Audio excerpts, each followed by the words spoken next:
بسم اللہ الرحمن الرحیم۔ میرے چینل پر خوش آمدید۔ کہانی کا آغاز کرتے ہیں۔ ایک گاؤں میں دو کمہار رہا کرتے تھے۔ ایک کا نام بالا تھا اور دوسرے کا نام گامو۔ دونوں اپنے بیوی بچوں کے ساتھ ایک دوسرے کے پڑوس میں رہتے تھے۔ وہ مہینے کی شروع کے 15 دنوں میں تو چکنی مٹی اور ریت سے برتن بنا بنا کر انہیں ایک جگہ جمع کرتے رہتے، پھر مہینے کے باقی 15 دنوں میں انہیں فروخت کرنے کے لیے نکل جاتے تھے۔ بھالے کے پاس بھی گھوڑا تھا اور گامو کے پاس بھی۔ وہ دونوں اپنے اپنے گھوڑوں پر برتن لاد کر گلی گلی محلے محلے بیچا کرتے تھے۔ کسی روز گاؤں میں ان کے برتنوں کی بکری نہیں ہوتی تھی تو اگلے روز وہ شہر کا رخ کرتے۔ شہر اگرچہ دور پڑتا تھا مگر وہاں ان کے برتن ہاتھوں ہاتھ بک جاتے تھے اور انہیں اچھے خاصے پیسے بھی مل جاتے تھے۔ بالا سوچتا تھا کہ شہر والے برتنوں کو زیادہ جلدی توڑتے ہیں، اس لیے انہیں ہمیشہ نئے برتنوں کی ضرورت رہتی ہے۔ وہ اس بات پر بھی بہت حیرت کرتا کہ شہر میں رہنے والے ان کی حفاظت پر زیادہ توجہ کیوں نہیں دیتے، جس کی وجہ سے وہ جلد ہی ٹوٹ پھوٹ جاتے ہیں۔ وہ فخر سے سوچتا کہ اس کے گھر میں تو ابھی تک مٹی کا وہ پیالہ بھی موجود ہے جس میں اس کی دادی پانی پیا کرتی تھی۔ بالے اور گاموں کے گھوڑے شکل و صورت میں بالکل ایک جیسے تھے، قد کاٹ بھی ایک سا اور رنگ بھی ایک سا۔ ان کی شکل و صورت تو ایک ہی جیسی تھی مگر ان کے مزاجوں میں زمین آسمان کا فرق تھا۔ بالے کا گھوڑا نہایت اچھا تھا، وہ بالے کا دوست تھا مگر اس کے گھر والوں سے بھی بڑا مانوس تھا۔ جب بالا اس پر مٹی کے برتن لاتا تو وہ خاموشی سے کھڑا دم ہلاتا رہتا اور ذرا بھی ادھر ادھر نہ ہوتا۔ اسے پتا تھا کہ اس کے حرکت کرنے سے اس کے مالک کے مٹی کے برتن نیچے گر کے ٹوٹ جائیں گے اور اس کا نقصان ہو جائے گا۔ بالے کو اپنے گھوڑے سے بہت محبت تھی، وہ اس کا بہت خیال رکھتا تھا، وقت پر چارہ اور پانی دیتا۔ شام کو میدان سے اس کے لیے ہری ہری اور نرم نرم گھاس درازتی سے کاٹ کر لاتا تھا اور اس کے سامنے ڈالتا۔ جو اور باجرہ اگرچہ خریدنے میں مہنگے تھے مگر بالا ہفتے میں 2-3 دفعہ اس کے لیے جو کے دانے اور باجرہ بھی لاتا تھا۔ بالے نے آج تک اپنے گھوڑے کو نہیں مارا تھا۔ وہ کہتا تھا کہ یہ میرا دوست ہے، میں اپنے دوست کو کبھی نہیں ماروں گا۔ بالے کا گھوڑا اس لیے اچھا تھا کہ اس کے مالک کا سلوک اس کے ساتھ بہت اچھا تھا۔ اس کے برعکس گامو کا گھوڑا بڑا اڑیل تھا، کسی اور کو تو کیا گامو کو بھی اپنے قریب نہیں آنے دیتا تھا۔ ایک روز تو اس نے گامو کو ہی دلتیاں جاڑ دی تھی اور وہ دور زمین پر جا گرا۔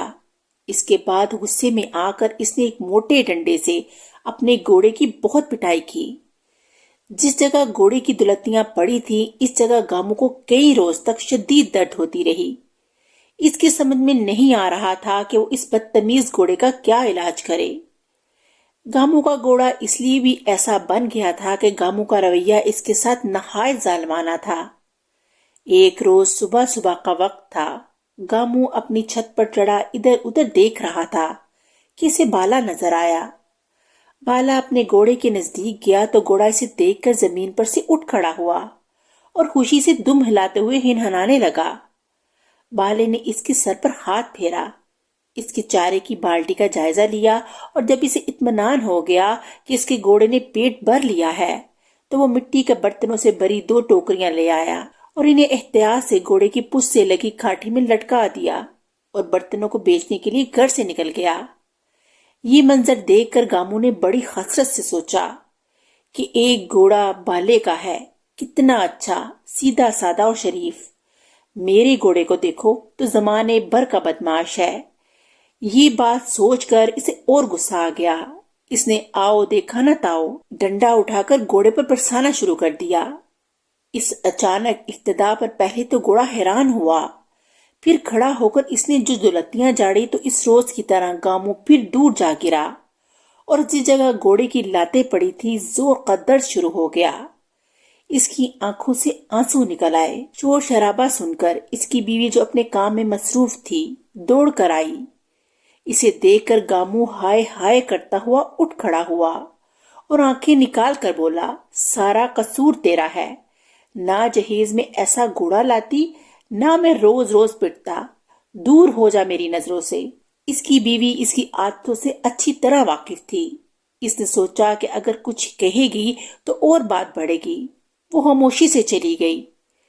گامو کا درد اتنا بڑا کہ اس روز وہ کام پر بھی نہ جا سکا۔ دن بھر چارپائی پر پڑا ہائے ہائے کرتا رہا۔ شام کو اس کے ذہن میں ایک ترکیب آئی۔ اس نے سوچا کہ میرا گھوڑا اور بالے کا گھوڑا دونوں ایک جیسے ہیں، تو کیوں نہ میں چپکے سے اپنے گھوڑے سے بالے کا گھوڑا بدل دوں۔ یہ سوچ کر اس کی ہونٹوں پر مسکراہٹ آ گئی۔ وہ رات ہونے کا انتظار کرنے لگا۔ جب آدھی رات ہو گئی تو وہ دھیرے سے اٹھا اور دیوار پھاند کر بالے کے گھر میں داخل ہو گیا۔ پھر باہر کا دروازہ کھولا اور اپنا گھوڑا اندر صحن میں لے آیا۔ اپنے گھوڑے کی رسی اس نے منہ میں دبائی اور زمین پر بیٹھ کر بالے کے گھوڑے کی رسی کونٹے سے کھولنے لگا۔ وہ سارا کام نہایت خاموشی سے کر رہا تھا کہ اچانک اس کے گھوڑے نے اچھل کود شروع کر دی۔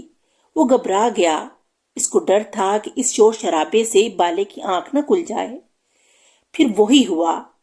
اس کے گھوڑے کی اچھل کود بند نہ ہوئی، جس کی وجہ سے بہت شور ہو رہا تھا۔ اس شور سے بالے اور اس کی بیوی کی آنکھ کھل گئی۔ اس کی بیوی خوفزدہ ہو گئی کہ گھر میں چور گھس آیا ہے۔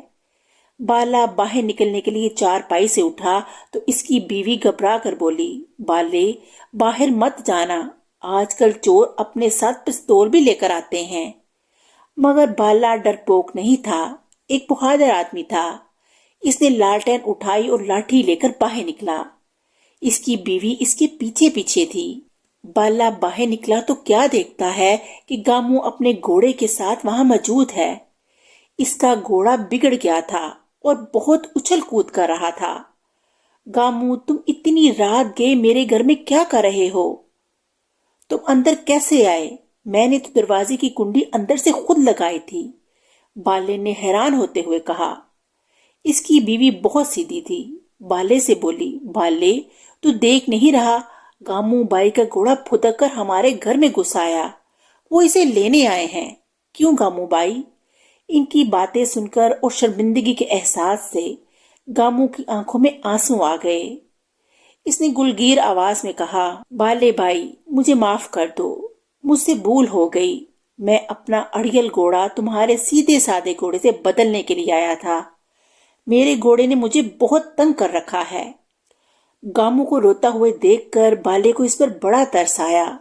اس کی بیوی بھی افسردہ ہو گئی اور بولی، کتنا خراب گھوڑا ہے جس کی وجہ سے ہمارے گامو بائی کو چور بننا پڑ گیا۔ بالے نے گامو کو تسلی دی اور اس کے گھوڑے کو چمکارا۔ اس کی پیٹھ پر ہاتھ پھیرا تو گھوڑا حیرانی سے بالے کو دیکھنے لگا۔ وہ اس بات پر بھی حیران ہو رہا تھا کہ اس کی حرکتوں پر پٹائی نہیں لگائی۔ وہ خوشی سے ہنہنانے لگا۔ گامو بھی اپنے گھوڑے کی اس تبدیلی کو دیکھ کر حیران رہ گیا۔ بالے نے گامو سے کہا، گامو اپنے گھوڑے کو گھر میں باندھ آؤ، پھر ہم آرام سے بیٹھ کر بات کریں گے، مجھے تم سے ایک ضروری بات کرنی ہے۔ پھر وہ اپنی بیوی سے مخاطب ہوا، شاداں تو اتنی دیر میں چائے بنا لے۔ گامو شرمندہ شرمندہ سا اپنا گھوڑا لے کر چلا گیا۔ تھوڑی دیر بعد وہ واپس آیا۔ اس کے چہرے پر ابھی بھی ندامت کے آثار تھے۔ بالے نے اسے ایک مرتبہ پھر تسلی دی اور بولا، تم فکر مت کرو، میں نے تمہاری اس حرکت کو معاف کر دیا، میں اس کا تذکرہ کسی سے نہیں کروں گا، شادا کو بھی منع کر دوں گا، وہ کسی سے بات نہ کرے، بس اب تم مطمئن ہو جاؤ۔ اس کی باتیں سن کر گامو کا دل بھر آیا۔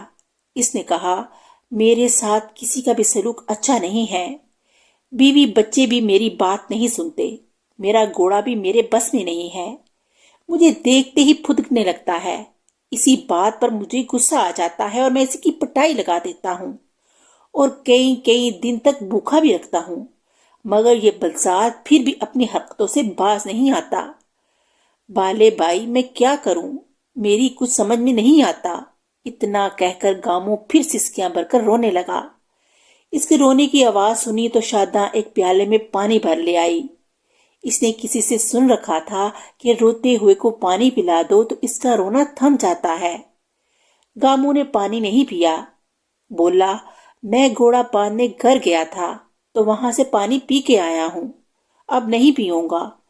پھر اس کا رونا بغیر پانی پیے ہی تھم گیا۔ اس نے بالے سے بڑے حسرت بھرے انداز میں کہا، میں کیا کروں بالے بھائی، میرے ساتھ میرے گھر والوں کا اور اس گھوڑے کا سلوک کیسے ٹھیک ہوگا؟ بالے نے کہا، گامو، میں تمہیں اپنے بھائیوں جیسا سمجھتا ہوں، میری بات کا برا نہ ماننا۔ ہم دونوں شروع ہی سے ایک دوسرے کے پڑوسی ہیں۔ پڑوسیوں کا رشتہ سگے رشتہ داروں جیسا ہی ہوتا ہے۔ تمہارے گھر سے ہمیں روز لڑائی جھگڑوں کی آوازیں آتی ہیں تو ہمیں بہت افسوس ہوتا ہے۔ تم اپنے بیوی بچوں پر چیختے چلاتے رہتے ہو، بچوں کو ذرا ذرا سی بات پر مارتے ہو، یہ نہیں سوچتے کہ تمہاری بیوی دن بھر کام کرتی ہے اور بچوں کو پالتی ہے۔ بچے پڑھنے مدرسے بھی جاتے ہیں اور گھر کے کاموں میں بھی اپنی ماں کا ہاتھ بٹاتے ہیں، تم پھر بھی ان کی تعریف کے دو بول نہیں بولتے، الٹا انہیں مارتے پیٹتے رہتے ہو۔ میرا تو کوئی بچہ مجھے پانی پلاتا ہے تو میں پانی پی کر کہتا ہوں، واہ بھائی، تمہارے ہاتھ کا کتنا میٹھا پانی ہے۔ میری اس بات سے ہی وہ خوش ہو جاتا ہے۔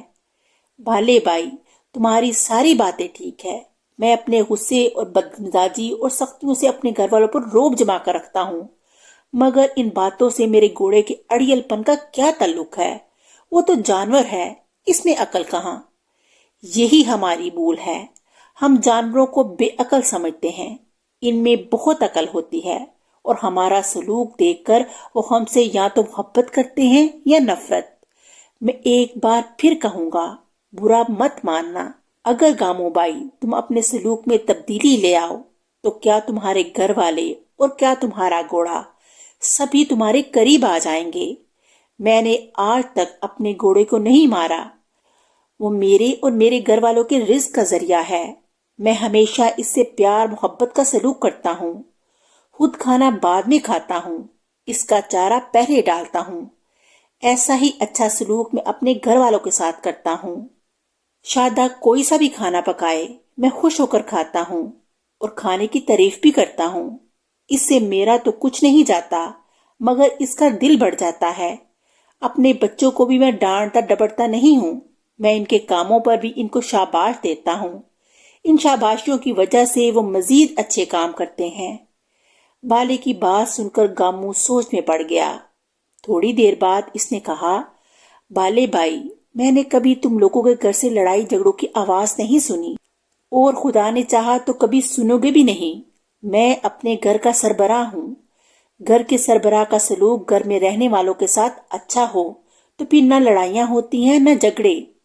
بالے کی بات ختم ہی ہوئی تھی کہ شادہ ان کے لیے چائے لے آئی اور سب نے مل کر چائے پی۔ چائے ختم ہوئی تو گامو اٹھتے ہوئے بولا، بالے بھائی، میں تمہارا بہت شکر گزار ہوں۔ تمہاری باتیں سن کر مجھے اپنی ساری غلطیاں ایک ایک کر کے یاد آ گئی ہیں۔ میں تم سے وعدہ کرتا ہوں کہ اب نہ تو ہر وقت جلتا کودتا رہوں گا، نہ کسی بات پر غصہ کروں گا، اور نہ ہی کسی سے برا سلوک کروں گا، نہ اپنے گھر والوں کے ساتھ اور نہ ہی اپنے گھوڑے کے ساتھ۔ یہ کہہ کر گامو اپنے گھر چلا گیا۔ وہ صبح اٹھا تو اس کی ناک میں پراٹھوں کی خوشبو آئی۔ وہ اٹھ کر باہر نکلا۔ اس کی بیوی باہر صحن میں مٹی کے چولہے پر توا رکھ کر پراٹھے بنا رہی تھی۔ وہ ایک بیڑی گھسیٹ کر اس کے پاس بیٹھ گیا اور بڑے پیار سے بولا، نوراں، تو کتنے اچھے پراٹھے بنا رہی ہے، خوشبو سے میری تو آنکھ ہی کھل گئی، آج میرے لیے 3 پراٹھے بنا۔ اس کی بات سن کر نورا حیران رہ گئی۔ اس نے زندگی میں پہلی مرتبہ اس طرح کے الفاظ اپنے شوہر کے منہ سے سنے تھے۔ مارے خوشی کی اس کی تو باچھیں ہی کھل گئیں۔ میں 3 نہیں، تیرے لیے 4 پراٹھے پکاؤں گی، تو سارا دن محنت بھی تو بہت کرتا ہے، بھوک تو لگتی ہوگی۔ نورا کی یہ پیار بھری باتیں گامو نے آج پہلی مرتبہ غور سے سنی تھیں۔ اسے یہ سوچ کر بہت اچھا لگا کہ نورا کو اس کی بھوک پیاس کی کتنی فکر ہے۔ ناشتے میں دیر تھی، اس لیے گامو اٹھ کر اپنے گھوڑے کے پاس آیا۔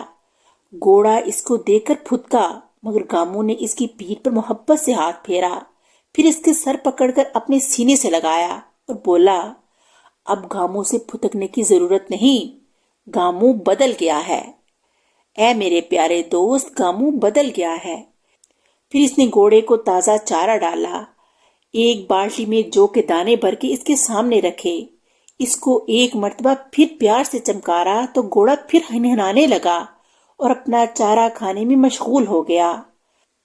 اچانک گامو کی نظر لکڑی کے موٹے سے ڈنڈے پر پڑی تو اسے دل ہی دل میں بہت ندامت محسوس ہوئی۔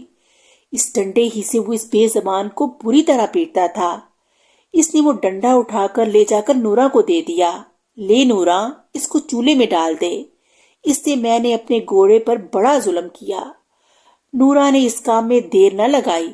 اس کا دل خود اس وقت بہت دکھتا تھا جب گامو اس بے زبان پر ظلم کرتا تھا۔ تھوڑی دیر بعد ان کے دونوں بچے بھی مدرسے جانے کے لیے اٹھ گئے۔ انہوں نے جب دیکھا کہ ان کا باپ ناشتے کے لیے بیٹھا ہے تو وہ اس ڈر سے دوبارہ کمرے میں چلے گئے کہ گامو کسی بات پر انہیں ڈانٹ نہ دے۔ گامو خود اٹھ کر ان کے پاس گیا، دونوں کے سروں پر شفقت سے ہاتھ پھیرا اور انہیں ناشتے کا کہا۔ اس کے بدلے ہوئے رویے نے بچوں کو بھی حیران کر دیا، مگر وہ خوش بھی تھے اور بہت خوشی خوشی مدرسے چلے گئے۔ جب بچے مدرسے چلے گئے اور گامو بھی کام پر جانے کے لیے تیار ہو گیا تو نورا اس کے جوتے اٹھا کر لائی، انہیں جھاڑ پونچھ کر اسے دیے اور بولی، نظر نہ لگے گامو، تو بالکل ہی بدلا بدلا لگ رہا ہے، رات کوئی خواب تو نہیں دیکھ لیا؟ گامو ہنس کر بولا، ہاں نورا، رات میں نے ایک خواب ہی دیکھا تھا۔ اس خواب میں بالا بائی، شادا بہن اور ہم دونوں کے گھوڑے تھے۔ یہ کہہ کر گامو خاموش ہو گیا۔ نورا کی سمجھ میں اس کی بات تو نہیں آئی، مگر وہ اس بات پر بہت خوش تھی کہ گامو ایک نیا انسان بن گیا تھا۔ وہ خوشی خوشی اپنے کام میں مصروف ہو گئی۔ اس طرح کہانی کا اختتام ہو گیا۔ اگلی کہانی کے ساتھ پھر ملیں گے، تب تک کے لیے اللہ حافظ۔